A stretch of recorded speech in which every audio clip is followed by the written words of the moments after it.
Created by educators and for educators, this is NSTA Atlanta23, the annual conference and expo in Atlanta, Georgia. It's an unparalleled professional learning experience for all, and only NSTA TV is bringing you all the scientific fun and features. Welcome back to this thrilling third day of NSTA Atlanta23. I'm Matria Godfrey. This is NSTA TV, where we bring you specially curated content from the largest gathering of professional science teachers in the country.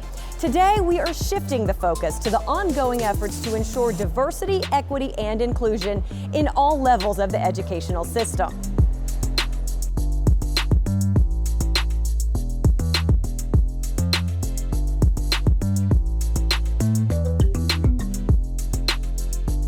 We start the conversation with NSTA's Multicultural and Equity Division Director. Plus, we learn how to build inclusive communities within the classrooms from author and featured speaker Marisol Raruca. And finally today, we complete our tour across the world of the organizations and institutions at the forefront of new technologies and scientific teaching methods that you can take straight to your own classroom. There is so much exciting content to see, and we want to make sure you never miss a minute. Remember, you can find the latest NSTA TV episodes on the NSTA conference homepage, on the TVs placed throughout the conference center, or on in-house channel 89 here at the Omni, or in-house channel 80 at the Westin. Plus, you can find all our latest episodes and content on our Twitter and YouTube pages. As a member of NSTA's Board of Directors and the Multicultural and Equity Division Director, Alicia Connolly is the perfect person to continue our conversation about ongoing diversity efforts, and she's here in studio with us this morning. Thanks for your time. Thank you for having me. Of course, let's talk about what your top priorities are in this role.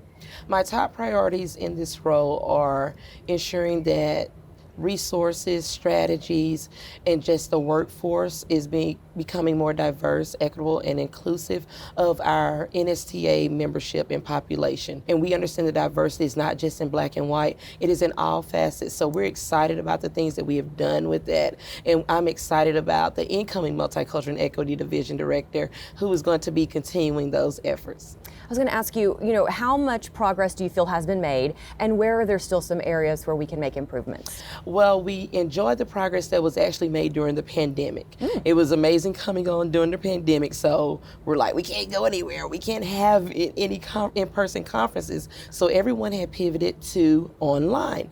And so one of the things we did along with the Association of Multicultural Science Education, which is known as AMSI, with Dr. Sharon Delsbor, we worked together along with a former staff member, Dolores Howard, and we had virtual mini-series. We had DEI mini-series, and we also had Social Justice in the Science Classroom mini-series. We had an overwhelmingly great response. At one point, we had to cut off registration, actually won the social justice one twice. Wow. So it was over a course of several months, and we were able to reach a wider and cast a wider net with individuals understanding what the Multicultural Equity Division is about and where we're trying to go and grow. And the feedback that we got from it, we're actually now working to have more mini-series, even though we're still, even though we're back with in-person conferences. So that the pandemic actually helped us. Incredible.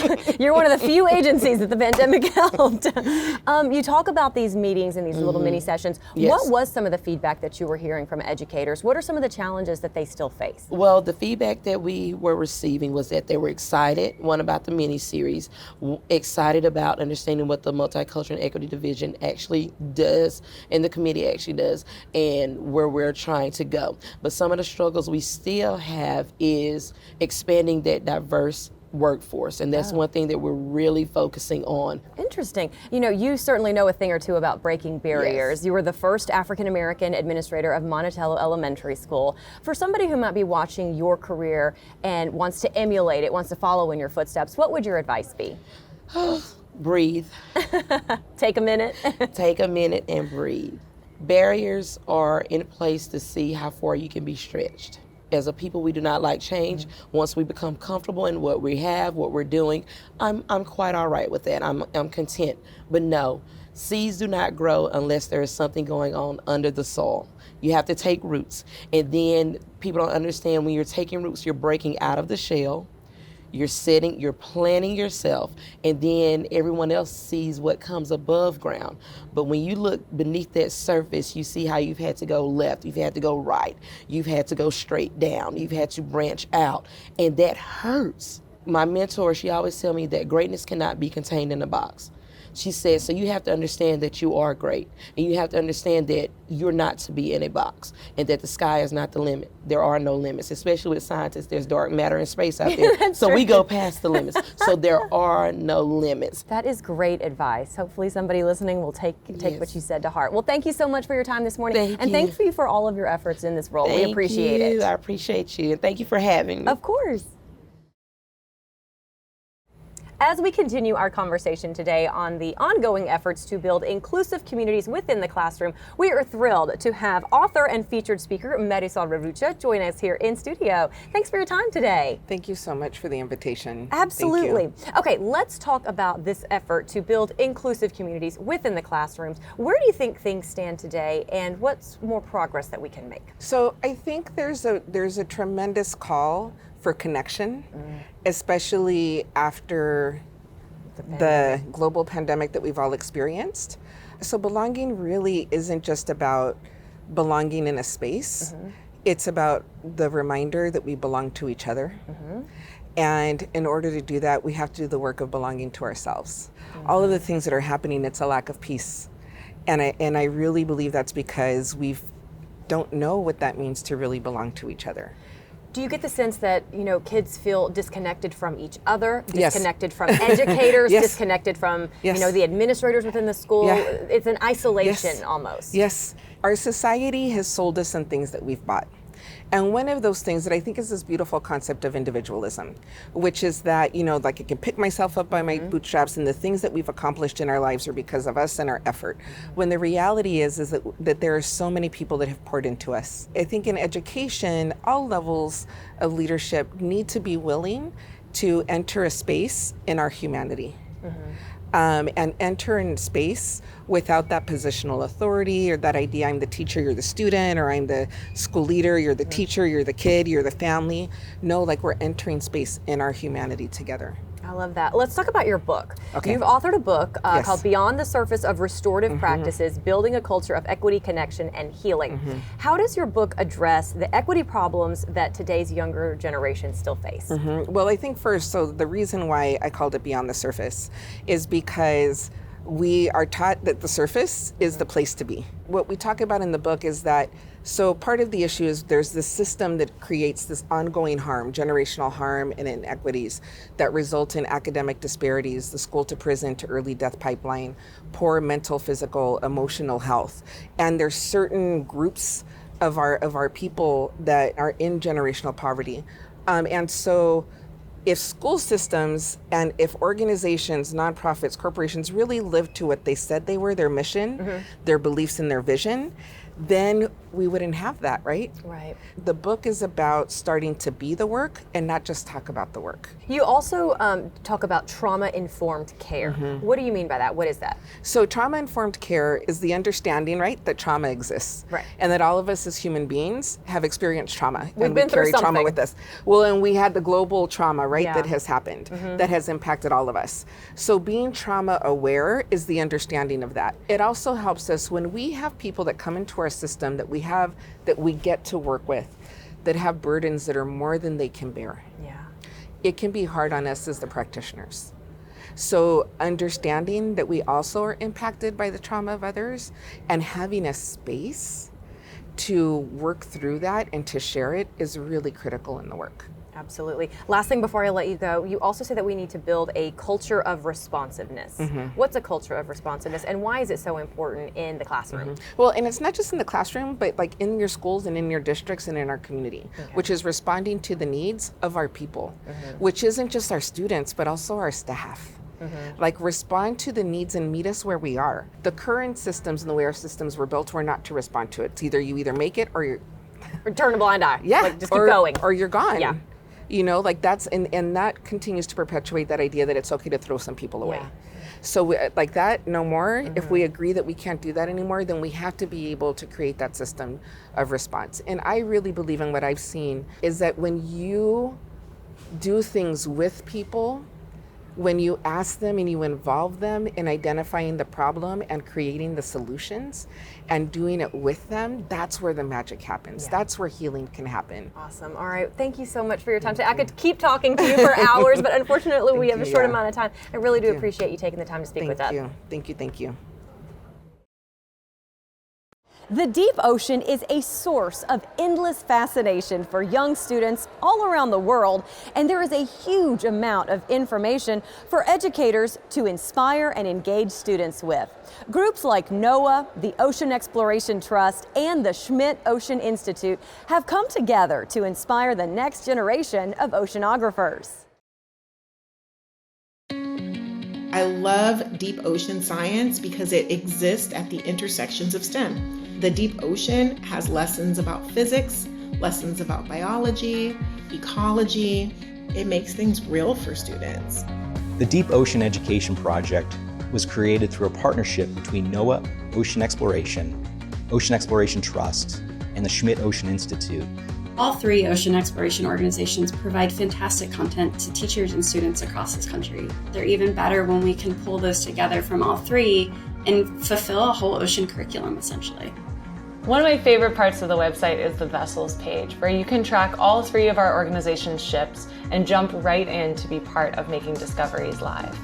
If you teach something already about the ocean, if you touch on the deep ocean, there's no better resource out there than this.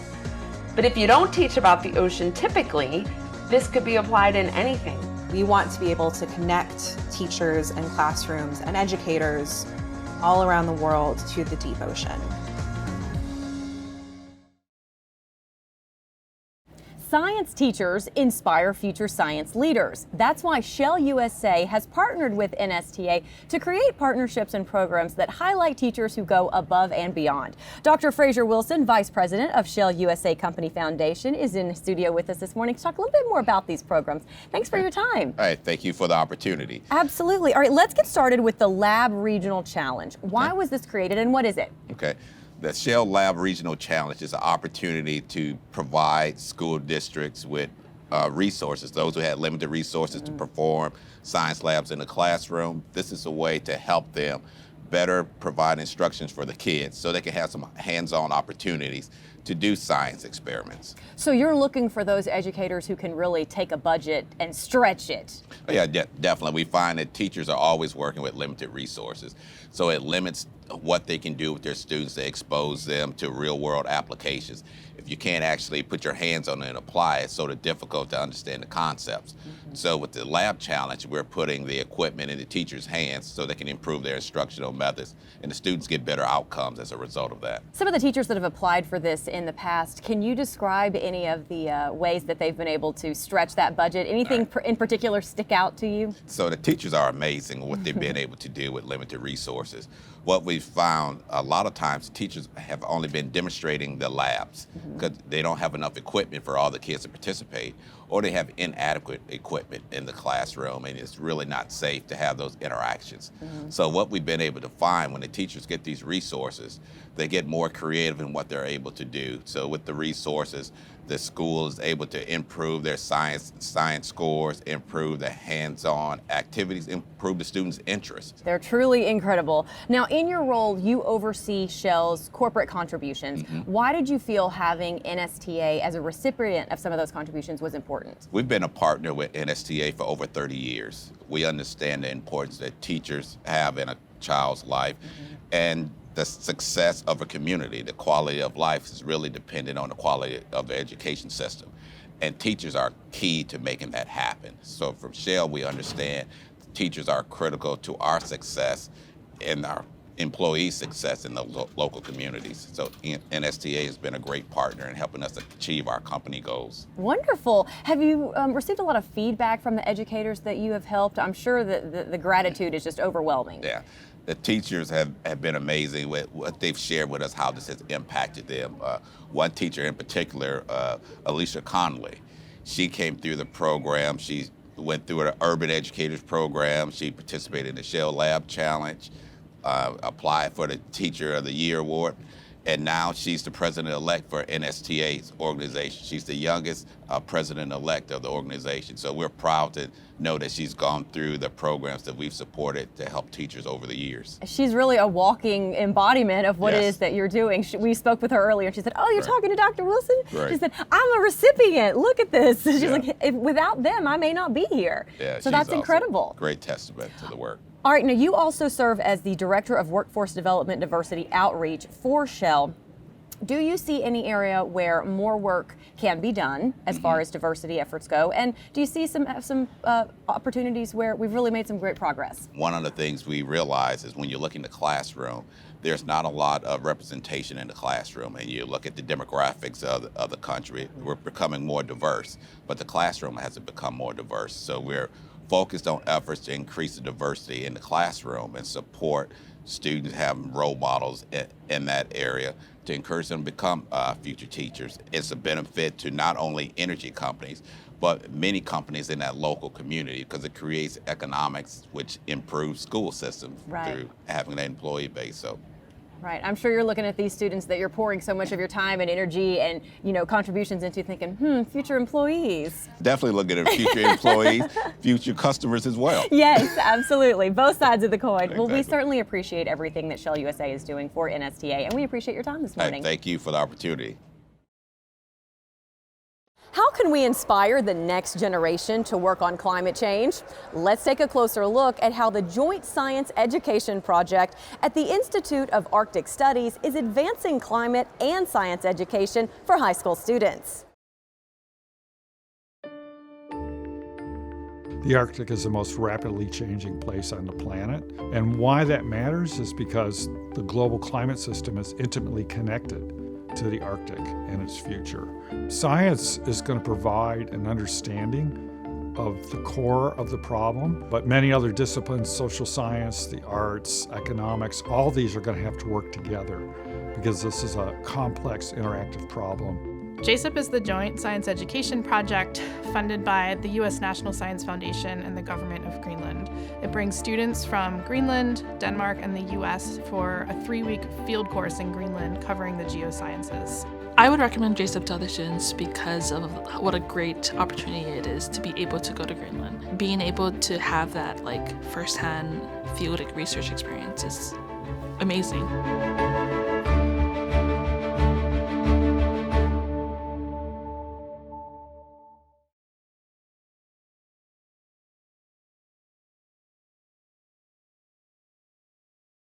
Tackling teacher burnout requires intentional reflection and actionable solutions. So how do we help our educators and elevate them to the next level?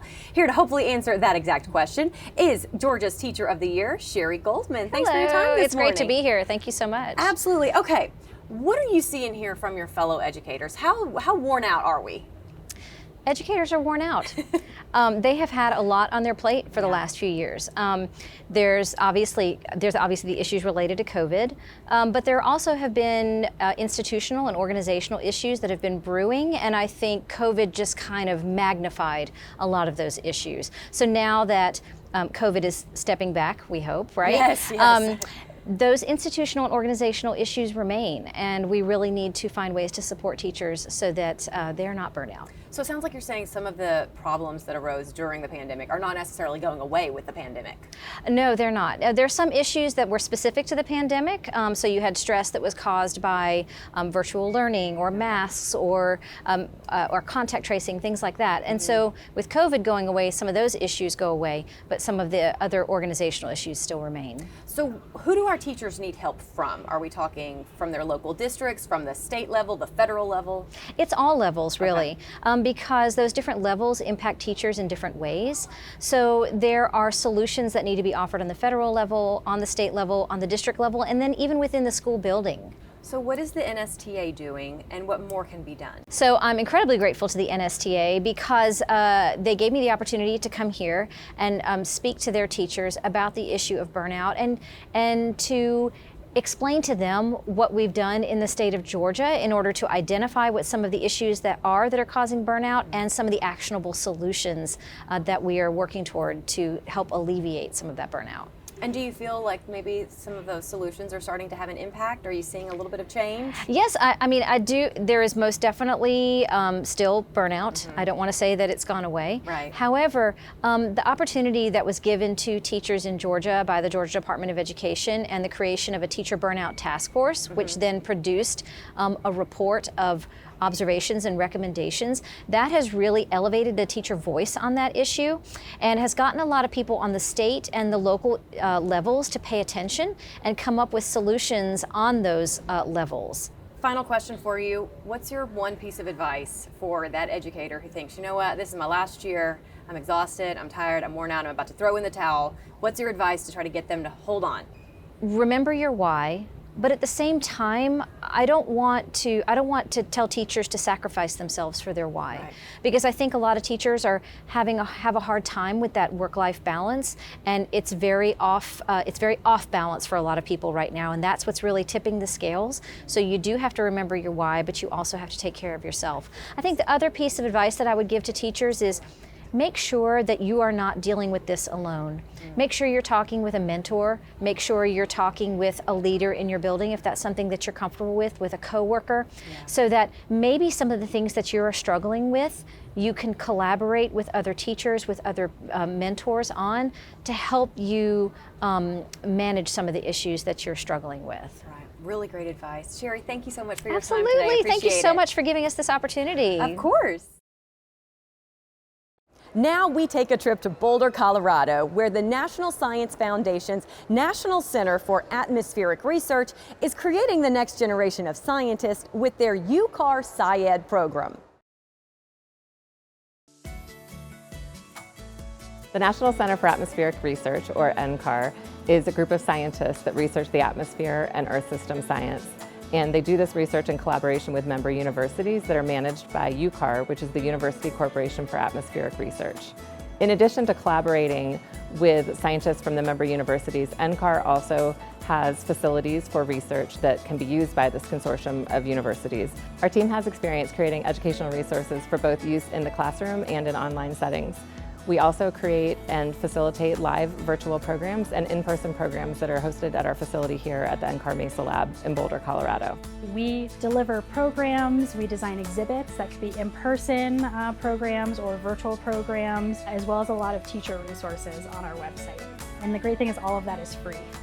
It feels great to wake up each day knowing that the work we do is addressing important challenges that our society faces, and that we're helping people ask questions and learn about how the world works so that they can contribute to a positive new world.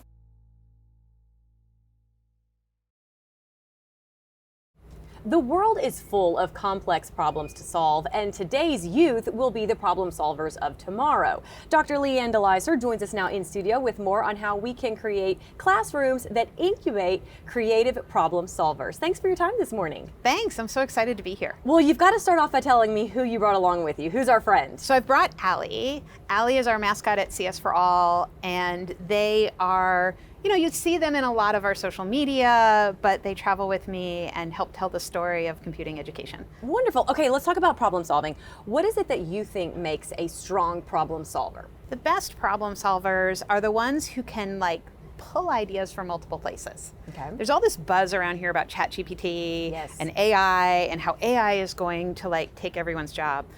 But what AI does is it actually looks at patterns in history and tries to redo that. The way that ChatGPT works is it looks at a sentence and says, how would that sentence be finished by some human? Mm-hmm. And what a problem solver does is they take all of their experiences in their lives and they combine them in new and interesting ways. So for us, we really want computer science and science to be a part of those problem solvers toolboxes in the next generation. Okay, that's great. Leads me right into my next question. You talk about the problem solver toolbox. Are there any key attributes that you think a great problem solver has in their toolbox? You know, there's this expression that if you have a hammer, everything looks like a nail. Oh, I like that. And so one of the best things about good problem solvers is they don't always use every tool in their toolbox. And so even though computer science and technologies like AI or cybersecurity or robots might be a part of a problem solver's toolbox, there's also the critical thinking of, should I use that technology? You've spent your entire career building the computer science field. When it comes to educators, what have you found some of the challenges to be that educators face or that they have when it comes to, I guess, improving their competency in the computer science field? Well, first, I want to say that right now there's this narrative that schools are broken, teachers are tired, right? And normally the person who says that then follows it with this amazing panel of educators and school leaders doing innovative things, right? That are neither broken nor tired. Neither broken nor tired. So first, I think the biggest challenge for educators right now is this narrative that they should be tired, that they should view their system as broken. I want to celebrate all the assets that educators bring. And then when thinking about upskilling ourselves for the future of this world that includes technology, how do we empower them to build on their assets? I think we fall too much on the deficit narrative, and it makes educators feel like they're starting from scratch when they really have so much to bring and so much to give.